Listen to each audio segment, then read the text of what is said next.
Mga magtutudlo sa Agusa National High School sa Cagayan de Oro City ug Provincial Government sa Misamis Oriental gihinumdum karong adlaw ang ika-500 katuig sa pagkadaog ni Lapu-Lapu sa Battle of Mactan. Dugang detalye sa report ni Cyril Chavez.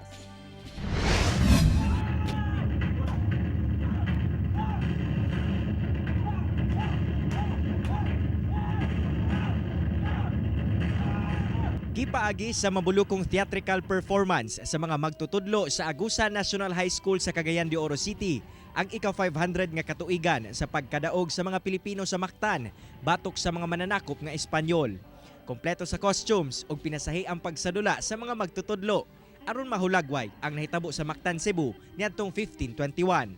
Sa mong paagi, mapakita sa mga estudyante ang kabayanihan sa atong mga katigulangan nga kakuhaan og inspirasyon.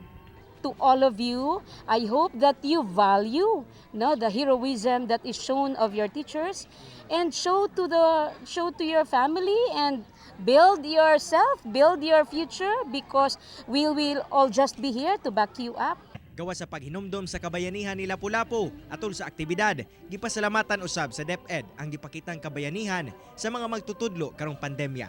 Ang akong mga kauban nga magtutudlo dinhi sa Cagayan de Oro City, mao ni sila kong gitawag nga modern day Lapu-Lapu.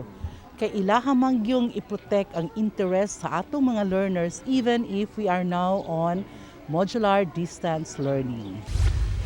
Samtang sa probinsya sa Misamis Oriental, naghalad og mga bulak ug mga kanta ang mga empleyado isip paghinumdom sa maong kadaugan.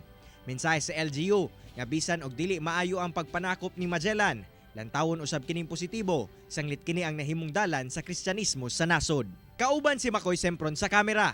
Ako, si Cyril Chavez para sa One Mindanao.